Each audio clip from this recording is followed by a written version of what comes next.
नमस्कार, कार्तिकेय बत्रा नाम है मेरा और कोविड के रोजाना आंकड़े लेकर एक बार फिर आपके सामने हाजिर हूं।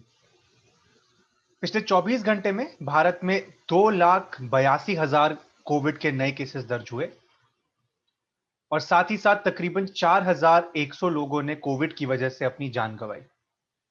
अब आप में से जो लोग मुझे पिछले कुछ दिनों में इस शो पर फॉलो कर रहे हैं, वो ये समझ गए होंगे कि ये जो आज के केसेस की संख्या है, वो पिछले कुछ दिनों से कम है। कल ये संख्या 3 लाख से ऊपर थी, परसों ये संख्या 3.25 लाख थी। तो कहीं ना कहीं हम ये देख रहे हैं कि पिछले कुछ दिनों में जो रोजाना के केसेस हैं उनमें कमी आई है और ये बात आप बाएं हाथ पे जो ग्राफ है उसकी लाल लकीर से भी देख सकते हैं। जो लाल लकीर है वो नीचे की तरफ अब जाना शुरू हो गई है। इसका मतलब ये है कि रोजाना के जो कोविड केसेस हैं वो कम हो रहे हैं। ये एक खुशी की बात है और साथ ही साथ मैंने आपको पहले एपिसोड में बताया था कि ये जो हरी लकीर है, रिकवरीज की लकीर, इसको इस लाल लकीर के ऊपर जाना होगा और कुछ समय इस लाल लकीर के ऊपर रहना होगा, तब जाकर ये जो सेकेंड वेव है ये कंट्रोल में आएगी। तो बात तो खुशी की है, लेकिन इसमें एक पेच है। ये जो डेटा है ये वीकेंड का डेटा है और हमने अमूमन ये देखा है कि वीकेंड पर कम टेस्टिंग होती है, जिसका मतलब ये है कि जो केसेस आते हैं वो भी कम आते हैं। बहरहाल अगर ये डेटा सही स्थिति बता रहा है जमीन की, तो ये खुशी की बात है क्योंकि इसका मतलब ये है कि जो रोजाना के केसेस हैं वो कम हो रहे हैं। अब आगे देखते हैं कि ये जो केसेस आ रहे हैं और जो मृतकों की संख्या आ रही है ये कौन से राज्यों से आ रही है। और इन मैप्स में कल के बनिस्बत कुछ खास फर्क नहीं आया है। जो नए केसेस हैं वो अब भी सबसे ज्यादा महाराष्ट्र, कर्नाटक, तमिलनाडु, केरल, उसके बाद आंध्र और पश्चिम बंगाल से आ रहे हैं। और जो मृतकों की संख्या है वो अब भी सबसे ज्यादा महाराष्ट्र से आ रही है, उसके बाद कर्नाटक, तमिलनाडु, उत्तर प्रदेश और दिल्ली। मैं ये आपको फिर बता दूं कि पूरे विश्व में ये बात अब मान ली गई है कि अंडर रिपोर्टिंग केसेस की भी और मृतकों की संख्या की भी हो रही है। साथ ही साथ ये भी बता दूं कि जो मृतकों की संख्या आप आज देख रहे हैं उसका कोई खास रिलेशनशिप आज के केसेस से नहीं होता, क्योंकि अमूमन कोविड संक्रमण होने के 10-12 दिन के बाद ही कोविड संबंधित मृत्यु होती है। इसलिए हालांकि दिल्ली, महाराष्ट्र, कर्नाटक, तमिलनाडु, इन सभी राज्यों में लॉकडाउन लग चुका है और इनमें से कुछ राज्यों में तो लॉकडाउन काम भी आता हुआ दिख रहा है क्योंकि वहां केसेस कम हो रहे हैं। फिर भी इन राज्यों में अभी भी ज्यादा मृतकों की संख्या आ रही है। उसका कारण यह है कि पिछले 10-12 दिन में या 10-12 दिन पहले इन राज्यों में जो केसेस की संख्या थी वो काफी ज्यादा थी। अब एक्टिव केसेस के बारे में देख लेते हैं। एक्टिव केसेस वो केसेस हैं जिनका इस समय या तो अस्पतालों में या होम आइसोलेशन में ट्रीटमेंट चल रहा है। जितने ज्यादा एक्टिव केसेस उतना ज्यादा स्वास्थ्य प्रणाली पर दबाव। खुशी की बात यह है पिछले 24 घंटे में इन केसेस में 1 लाख की गिरावट आई है। अब इस 1 लाख में 4,000 वो भी हैं जिनकी मृत्यु हो गई। लेकिन खुशी की बात यह है कि जो पेशेंट्स कोरोना से ठीक होकर होम आइसोलेशन या अस्पताल से निकले हैं पिछले 24 घंटे में, उनकी संख्या 96,000 ज्यादा है बनिस्बत उनकी जो कोविड संक्रमण की वजह से होम आइसोलेशन या अस्पतालों में भर्ती हुए।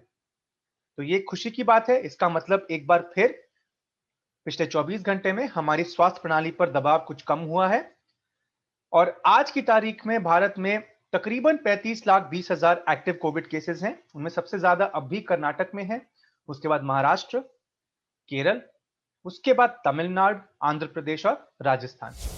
अब आगे बात करते हैं कि कोविड टेस्टिंग जो पॉजिटिविटी रेट है वो मैंने आपको बताया था एक बहुत महत्वपूर्ण बिंदु है ये ट्रैक करने के लिए कि कहां पर स्थिति बेहतर हो रही है और कहां पर स्थिति खराब हो रही है। तो जो दायां मैप है इसमें आप देख सकते हैं कि अब सबसे ज्यादा जो पॉजिटिविटी रेट इस समय आ रहा है वो कर्नाटक, गोवा और नागालैंड से आ रहा है। मैं आपका ध्यान उत्तर पूर्व की तरफ आकर्षित करना चाहूंगा, जहां सिक्किम, मेघालय, नागालैंड, मणिपुर और कुछ हद तक अरुणाचल और असम भी ये चिंता का विषय है। क्योंकि सिक्किम, मेघालय, मणिपुर और नागालैंड में तो खासकर जो पॉजिटिविटी रेट है वो इस समय काफी ज्यादा है। आगे चर्चा करेंगे कि इन राज्यों में पिछले कुछ दिनों में केसेस का रुझान क्या देखा गया है। इसमें एक और बात सामने आ रही है कि उत्तर प्रदेश में पॉजिटिविटी रेट अब 5% से कम बताया जा रहा है। अंतरराष्ट्रीय गाइडलाइंस के हिसाब से अगर पॉजिटिविटी रेट 5% से कम है, इसका मतलब चीजें कहीं ना कहीं कंट्रोल में हैं। लेकिन जैसा कि हमारी फील्ड रिपोर्ट्स और हमारे दर्शकों के कमेंट्स बता रहे हैं, कहीं ना कहीं यह डेटा सच्चाई के साथ इंसाफ नहीं कर रहा है। अगर यह डेटा जमीनी स्तर को ठीक तरीके से बता रहा है तो यह बहुत खुशी की बात है।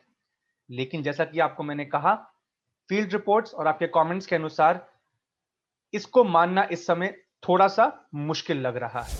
अब टीकों की बात करते हैं और ये स्लाइड मैं आपको रोज सिर्फ इस वजह से दिखाता हूं ताकि मैं आपको यह बता पाऊं कि पिछले कुछ समय में हम केवल 20 लाख के आसपास टीके ही रोज लगा रहे हैं और इनफैक्ट पिछले कुछ दिनों में यह संख्या 20 लाख से भी नीचे हो गई है। तो इस स्पीड पर बहुत समय लग जाएगा पूरी जनसंख्या को टीकाकरण करने में। तो यदि आपने वैक्सीन नहीं लगवाया है और आपके आसपास टीका उपलब्ध है, तो हमारा आपसे अनुरोध है कि जल्द से जल्द रजिस्टर करें और वैक्सीन लगवाएं। और जैसा कि अब आपको मैंने कहा था, उत्तर पूर्व की तरफ एक बार देखेंगे, अरुणाचल, असम, मणिपुर, मेघालय, मिजोरम, नागालैंड, सिक्किम और त्रिपुरा।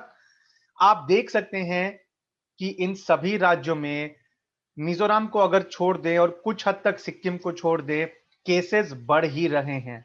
यहां पर पीक अभी नहीं दिख रही है। तो जो हाई पॉजिटिविटी रेट था, उसकी वजह से हमने ये राज्यों पर अपना ध्यान केंद्रित किया और आप साफ साफ देख सकते हैं कि इन राज्यों में केसेस बढ़ रहे हैं और आगे चल के ये एक चिंता का विषय बन सकते हैं। इनकी संख्या कम है, लेकिन ये राज्य भी छोटे हैं, इनके संसाधन भी सीमित हैं। तो जैसा कि आपको मैंने कहा, ये एक चिंता का विषय इन राज्यों के लिए बन सकता है। और अब आखिरी सेगमेंट में आज के शो के आसान भाषा में आज मैं बात करूंगा आर वैल्यू की। आपने न्यूज में कोविड के संदर्भ में आर वैल्यू के बारे में सुना होगा। आर वैल्यू का मतलब होता है रिप्रोडक्शन वैल्यू। आर वैल्यू क्या है? आर वैल्यू आपको यह बताता है कि यदि एक व्यक्ति कोविड से संक्रमित है तो वो अपने से आगे कितने लोगों को और संक्रमण दे सकता है। तो यदि आर वैल्यू 1 से ज्यादा है, इसका मतलब एक व्यक्ति एक से ज्यादा व्यक्तियों को आगे इंफेक्शन दे सकता है।